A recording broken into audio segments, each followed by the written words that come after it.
Good evening, ladies and gentlemen. This is Umuchikwu Writers Media Group, USA, coming to you live from New York City. Today, we have another privilege to be with the leader of the free world, the supreme leader. I don't know which name, but let me just mention. Some call him Muhammadike.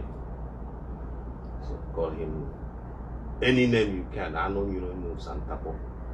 So I address him as Nwachineke. He's here with us. And we have some brief, short interview to do with him. And this question has been disturbing the mind of our people back home. But our leader made it very clear to us that he's here in USA because he don't know what is happening with our brothers and sisters here in USA, most precisely the Biafrans. So he chooses to come here since last month before the May the 30th. And this man has been all over United States of America. So ladies and gentlemen, without wasting much of your time, I would like to welcome this young man. Mazi, you are live from here. Thank you very much. Thank you. You are welcome. May we know your name, please? Nnamdi Kanu. An old man that they call a young man, but I accept it. I think it's a compliment. It's a very big compliment. I accept it. You are welcome to USA. Thank you. And before we further with many questions, there was an event that took place here in Crown Plaza Hotel, JFK, New York City. And I am the coordinator. The whole place was jam-packed. We were very busy in the hall, but I was meant to know that more than 70–60% of people were turned back, to the extent that the hotel, they have to shut down the elevator to deny people access to the floor where we're having the town hall. Are you aware of that? Yes, I was told, because a lot of people have come ever since to complain. A lot of our people that live around New York area tried to get into the event. They weren't able to do so because their hall had filled to capacity and was overflowing. And even those that went to ease themselves couldn't get back in anymore because their seats were taken. And the fire service actually complained to the hotel that, we had too many people on the 9th floor of the Crown Plaza Hotel near JFK here in New York.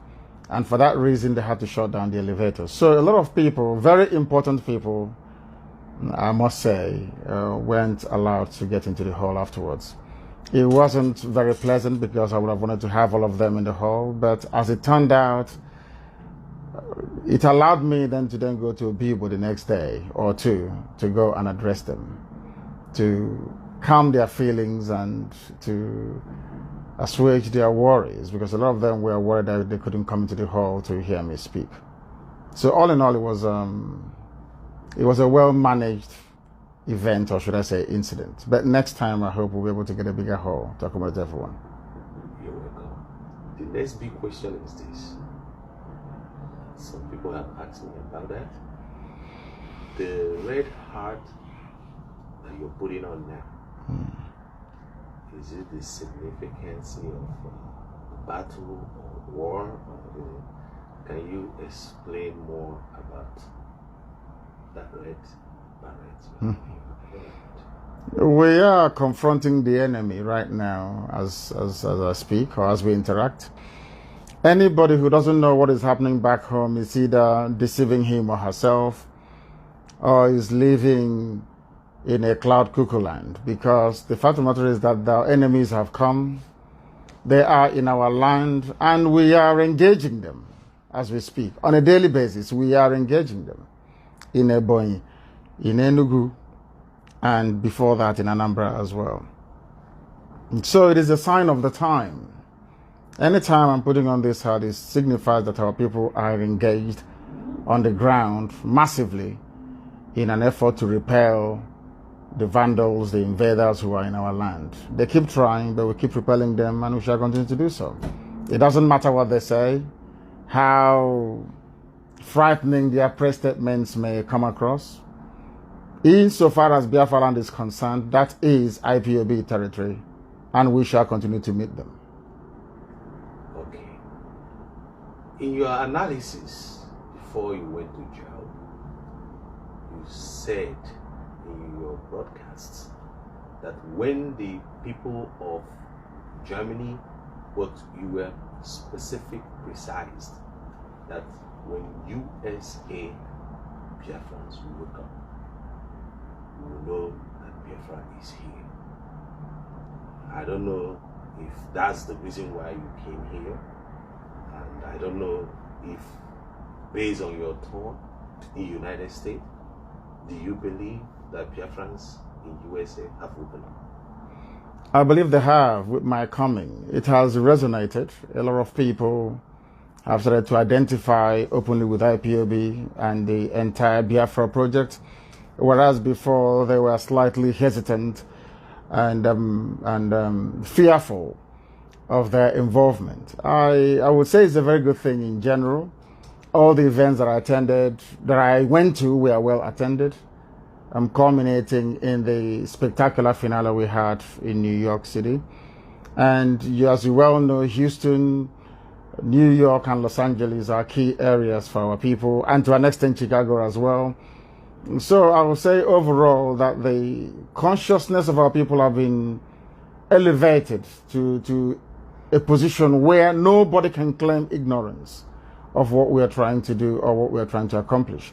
So in that regard, I think we did accomplish what we set out to do in the first place. And mind you, we are coming back again here next year, in July of next year, to take our people down on a march to Washington. Some say it is 1 million. I call it 2 million. What I want to see on the street is 2 million people here in the USA, to let American people know that Biafrans are here, and to let them know that we have one yearning, one demand, one aspiration, and one goal, which is to restore Biafra.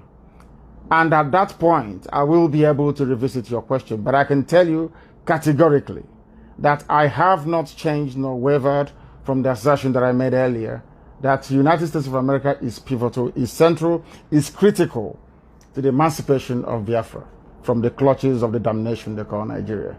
And it will start here. It's already started anyway. It will culminate next year. And I believe by then we would have gone way down, making sure that Biafra is restored as quickly as possible. In the spirit of the Americans and the Biafrans Americans, there are so many negative questions that were thrown at you here in the US by some of the reporters come across you. There were so many negative things that were said about you. I don't know if you're still angry with the Americans, or you okay? No, I don't consider them as anything negative. It was an opportunity for people to know me better or to understand what we are fighting for. Sometimes negativity can be a very good thing, because amongst our people, gossip and innuendo tend to travel faster and quicker than correct news, so to speak. So when they come in contact with us, in contact with what IPOB stands for, they quickly change their mind. So I wouldn't see it as anything negative, but as a very positive opportunity for us to try and explain ourselves properly, that we might be properly understood also by the people. The main worrying point. We know you have already treated it, but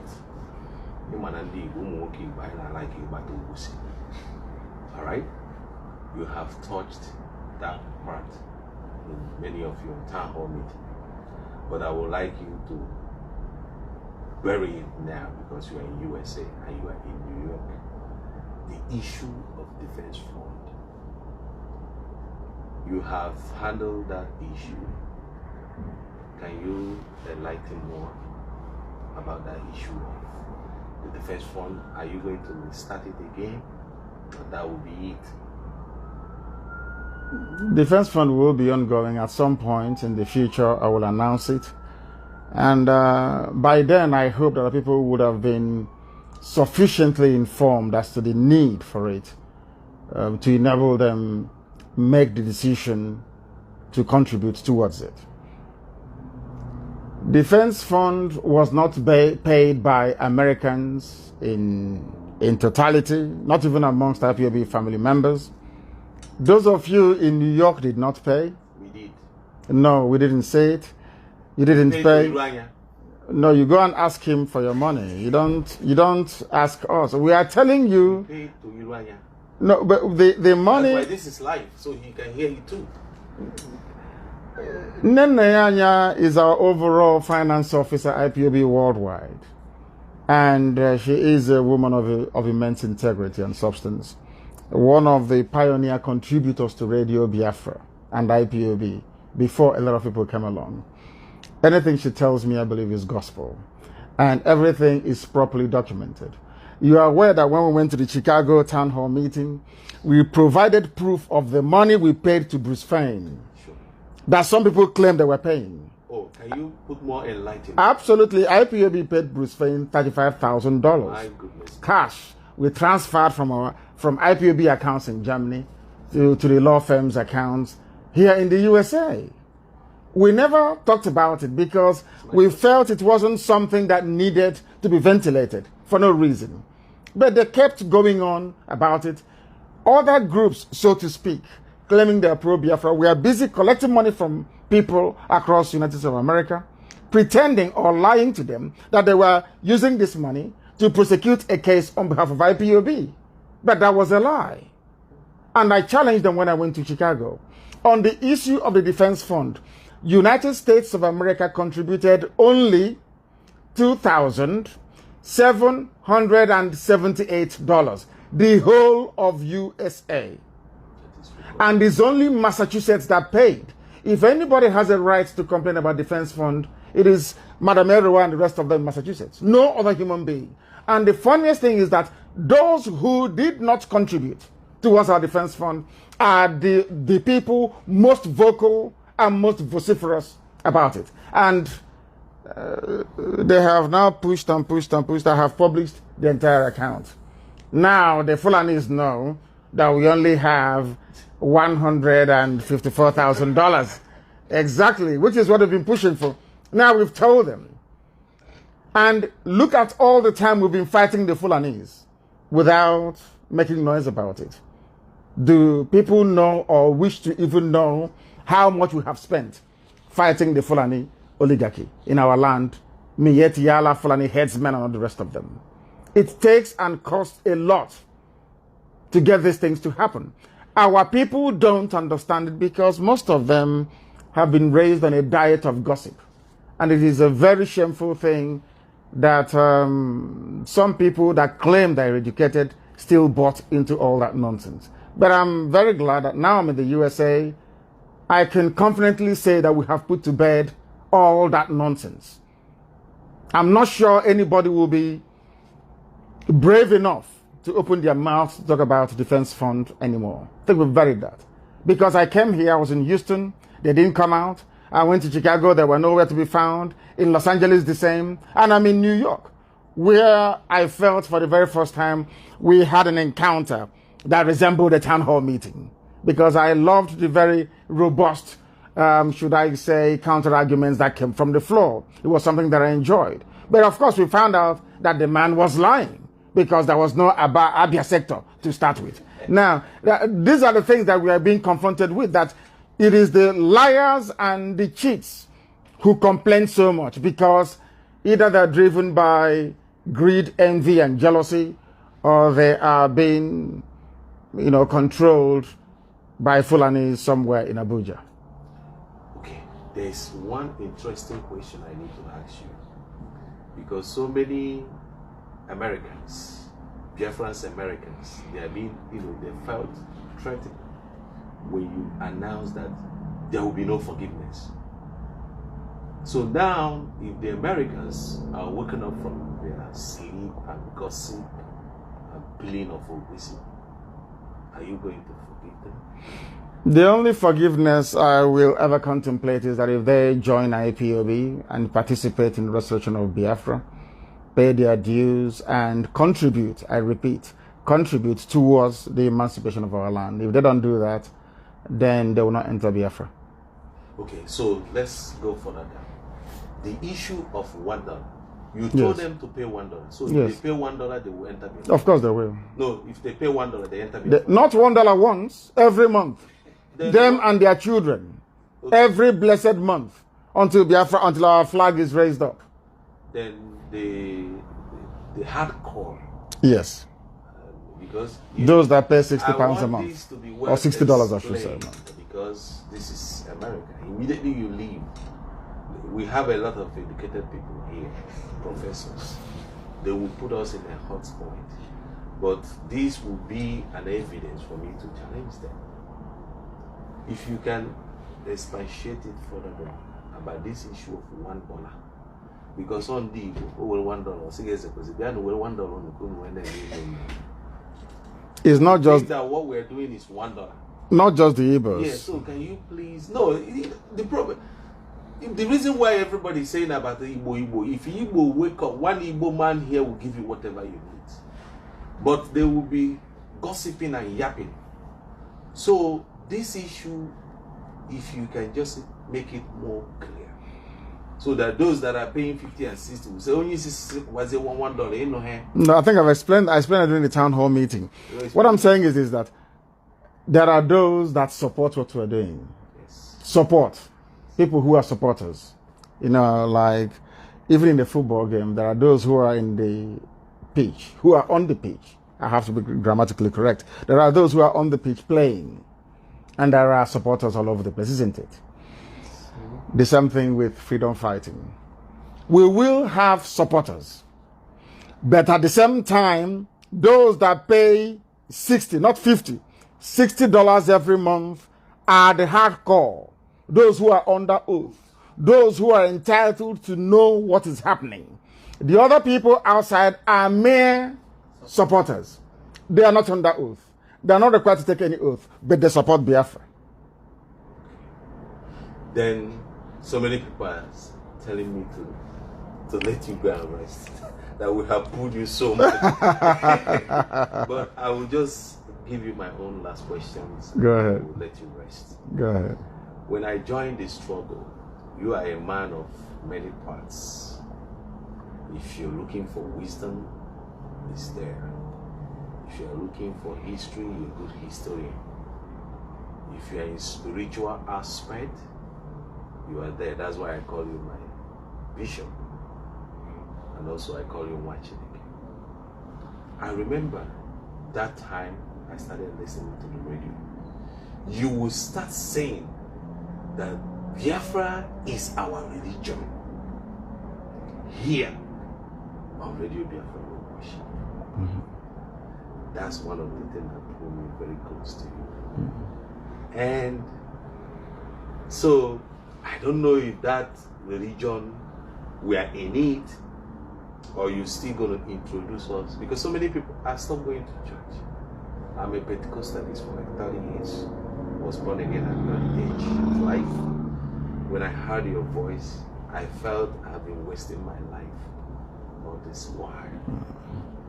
So the truth I heard from you, I never heard it from the pulpit. So now I embraced Biafra as my religion. If you go there, the time we went to United Nations, you will see me with the big sign saying that Biafra is my religion. I don't hear you say it anymore. Before you close your broadcast, you will say, Biafra is our religion. And here on Radio Biafra, we worship. They worship, yes. Is there any changes? You said before I closed my broadcast. Yes. Recently, how many times have I been broadcasting? Never heard it. So, I no longer broadcast as frequently as I used to. That thing, you know. Now, Biafra is our religion. The same way it is here in America, that the survival, the sustenance, and the advancement of the ideals of USA is religion. Today is the 4th of July. And there are the stars and stripes, that's what you call the flag here, isn't it? It's flying everywhere. People are very proud, very patriotic. Because America is number one. It doesn't matter if you're a Baptist, a Catholic, a Pentecostal. That is all irrelevant. When duty calls, you serve America first. Is that correct? Sure. That makes America the number one religion here. The same way it will be in Biafra. That is why Biafra remains our religion. People have faiths. Those you're talking about people's faith. You can decide to express your faith via Judaism, via Christianity, via Pentecostalism, via whatever, Omenala, if you so prefer. But although I know that Omenala is the true Jewish way of worship anyway, but we'll get to that later. The centrality of every of our belief is predicated on the fact that Chukwu Okike Abiama gave us Biafra to bring light to Africa. And in that respect, Biafra is a religion. And one that must be held onto tenaciously. Unless you're closed, you're blind, you cannot see anything. But if you are in the spirit as we are, that is why every proclamation, every utterance comes to pass. With precision. Because Chukwu Okike Abiama is here. Because Biafra is a divine project. The blind cannot see it, I'm afraid. Only the wise can be let into the secret. And you only become wise when you are IPOB. Without IPOB, you are nothing. And we're going to demonstrate it before the whole world. That is why Biafra will come. With or without the input of all those people that think they matter. They do not matter because power resides with the people. And because of the suffering of the people, we have cried and cried and cried, and heaven have heard our petition. That is why the zoo is crumbling before our eyes. And that is why Somalia will be a better place than the zoo at the end of this process. And inevitably Biafra will come. And then we glorify heaven. So can you leave a word for New Yorkers and the New Jerseyans? It's for them not to think like black people. Once you reason like a black person, you're finished. You become a slave. Not just to the white people, but to your own ignorance as well. I ask them to reason like Biafrans, to recognize that we are made for a purpose, to bring light where once there was darkness. That is our mission, that is our goal. If they recognize it, then they will participate as I expect them to. A lot of them have shown interest, and hopefully they will come out to be part of what we're doing. Can you please round up this broadcast with that? Biafra is our religion with your voice. I'll let you go. We preach the gospel of Elohim. Chukwu Okike Abiama pụrụ m ihe niile on Radio Biafra. That is why we maintain always and assiduously that Biafra, this same Biafra, is our religion and no other. You may have your faith, but Biafra is the religion. And on Radio Biafra is the platform of truth. That is where we shall continue to worship until Biafra comes and beyond. And we have only one God, indivisible. One Chukwu Okike Abiama. And only him is our God. Now and forevermore. Nwachineke.